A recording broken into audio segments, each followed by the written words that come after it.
Bonjour à tous, j'espère que vous allez bien. Bon, alors aujourd'hui les amis, j'ai plusieurs extraits à vous montrer. Ah, que des pépites. Mais même moi, je m'impressionne. Je me demande vraiment comment j'arrive à trouver des extraits croustillants tous les jours. Mais avant de commencer, pourquoi pas liker cette vidéo dès maintenant? Ah bah oui, posez-vous cette question, pourquoi ne pas le faire? Êtes-vous égoïste? À ce point avare en like que vous ne dédaignez pas m'en laisser un? Je sais pas, mais si c'est le cas, remettez-vous en question.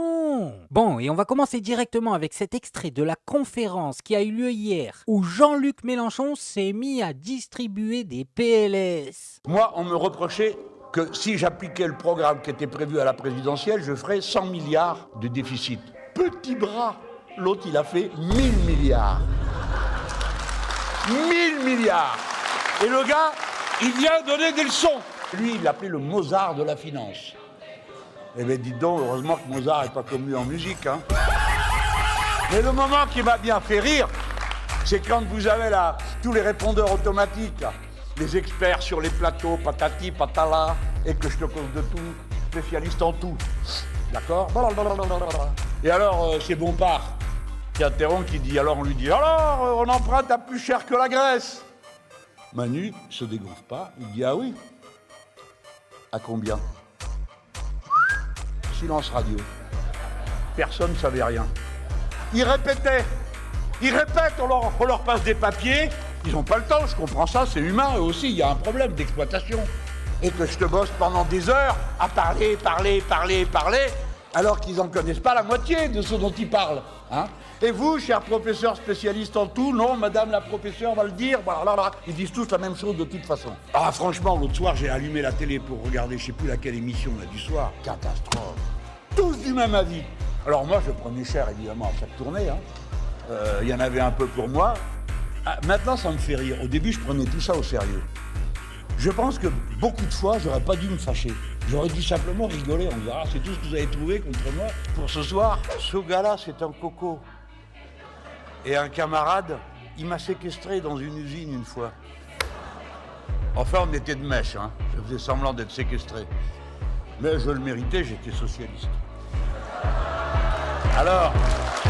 Ah là là là là! Mais qu'on me ramène la personne qui est capable de prendre cet homme dans un débat présidentiel. Je vote pour lui tout de suite. Je vous le dis, Mélenchon au second tour, il nous en sort une comme ça. La partie est terminée, c'est finito. Plié. Et quelle que soit la personne en face, elle finit le débat en suçant son pouce et en appelant sa maman. Bon, et maintenant les amis, je vais vous montrer un extrait qui s'est passé hier sur CNews. Et vous allez voir, c'est abusé. Je sais que je dis souvent ça, mais là je pense vraiment que c'est l'un des pires que je vous ai montré sur ma chaîne. On est sur un racelard qui tient des propos de racelard, mais dans une décomplexion absolue. Il est tout simplement décomplexé. Mais oh là là, qu'est-ce qu'il est décomplexé. J'entrais l'autre jour à Vincennes dans une pharmacie où la pharmacienne et son assistante, enfin sa préparatrice, étaient voilées. Je suis ressorti,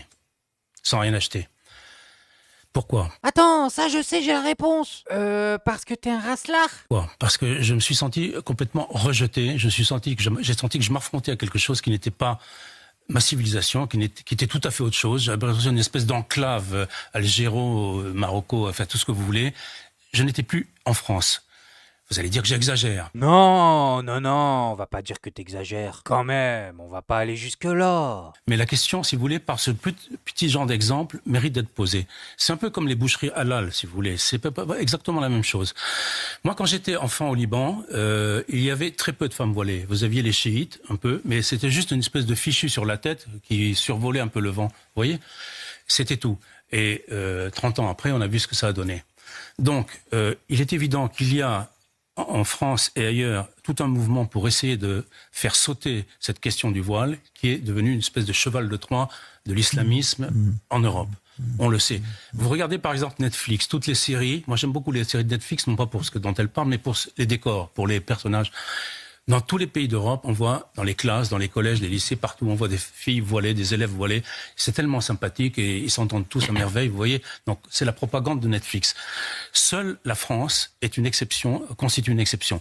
Et je pense que on va perdre. On a déjà perdu.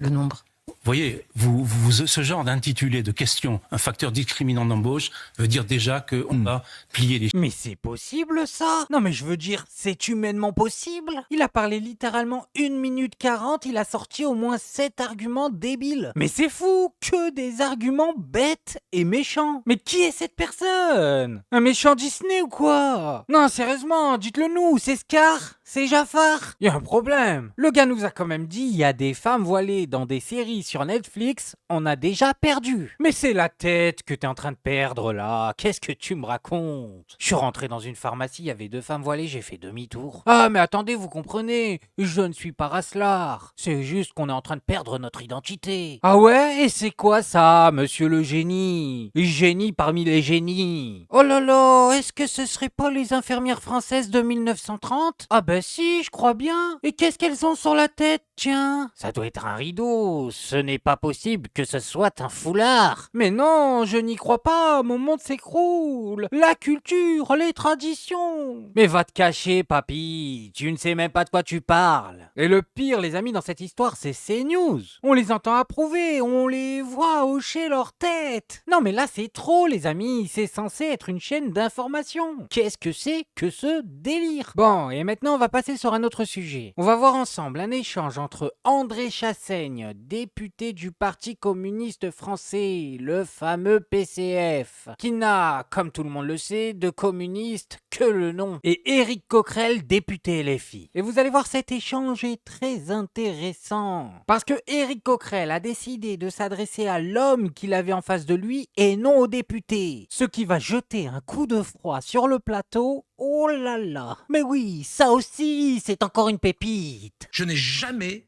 été favorable au chaos. J'estime qu'un parti, y compris un parti de gauche, doit avoir un discours de responsabilité. Et je crois aujourd'hui, je ne suis pas de ceux qui n'ont qu'une seule obsession, c'est que ce soit le chaos parce qu'ils sont dans les starting blocks. Mais c'est le cas de la France Insoumise, André Chassaigne. Attendez, parce qu'ils sont dans les starting blocks pour les élections présidentielles. Moi, je regarde l'intérêt.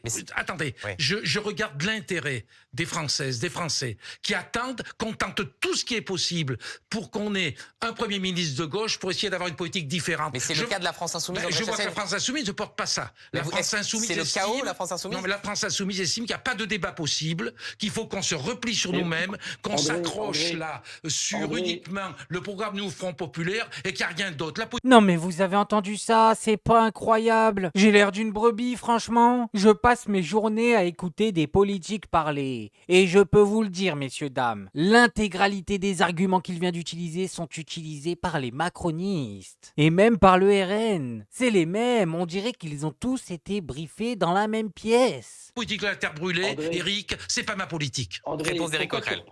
Pourquoi tu reprends les arguments de la droite et du macronisme? On a toujours dit qu'on était pour faire un gouvernement portant le programme et trouvant les compromis à l'Assemblée. Ce qu'on a fait pour le budget. Pourquoi tu reprends leurs arguments comme quoi nous, ce serait le chaos et la terre brûlée? C'est absolument faux.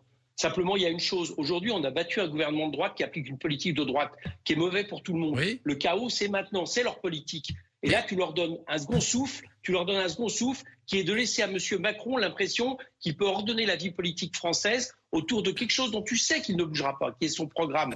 Donc, de nous accuser, je vais te dire un truc, c'est faire ce que tu fais à l'instant n'est pas correct, André. Moi, quelque part, je te demande, je vous demande de réfléchir. On est élu, tu es élu comme moi, député, sur un programme que les électeurs t'ont demandé d'appliquer. Ils t'ont pas demandé d'aller négocier avec M. Macron tel ou tel aspect, par exemple, du fait que maintenant, on passerait de l'abrogation. Éric, je précise quand même que tu es le premier à dire qu'on a un comportement où on vendrait notre âme pour un plat de lentilles. C'est absolument pas ça. J'estime que quand on dit qu'on voudrait avoir un Premier ministre de gauche ou issu du Nouveau Front Populaire, eh bien, il est bien évident que dans ce cadre-là, on se place dans la Constitution, qu'il y a aujourd'hui un président de la République, et le président de la République, c'est vrai, il est normal qu'on le rencontre, peut-être qu'on va échouer, mais au moins, on aura essayé, parce qu'on peut pas à la fois dire, il faut un Premier ministre de gauche, un gouvernement de gauche, en restant assis dans son fauteuil. Mais André, quelques secondes, Éric Coquerel. Tu sais très bien. Il ne vous réunit pas pour réfléchir à un gouvernement NFP. Dans ces cas-là, on serait là aussi autour de la table. Il l'a dit, il vous réunit pour réfléchir à un gouvernement d'intérêt général. Et d'ailleurs, j'ai même entendu ce matin ton camarade Roussel commençait à dire que c'est pas un préalable de demander qu'il y ait un Premier ministre de gauche. Tu vois bien que le problème, c'est que pour arriver à tout prix à soulever oui, une mais situation... tu l'as tweeté, ça, tout le monde le sait. Merci. Et je ne t'ai pas parlé...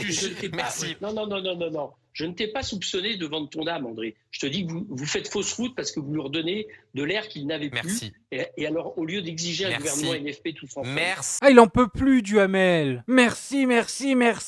Tu m'étonnes. Il a bien vu que Coquerel était en train de manger le débat. Pendant qu'Éric Coquerel était en train de parler d'homme à homme, l'autre du PCF nous sortait son cinéma. Bref, en tout cas, LFI a bien raison de ne pas participer à cette mascarade. Mais oui, le président veut encore qu'on aille lui cirer les chaussures. Et de toute façon, à la fin, il fera bien comme il veut, comme d'habitude. Oh, qu'est-ce que vous croyez? C'est Macronus. C'est lui le patron. Bref, en tout cas, moi, je voulais juste vous montrer ça. Maintenant, faites-vous votre avis tout seul. Faites attention à vous, faites attention à ce que vous regardez. Like, abonnez-vous et oubliez pas, le petit com qui fait plaisir. Et on n'oublie pas le petit com qui fait plaisir.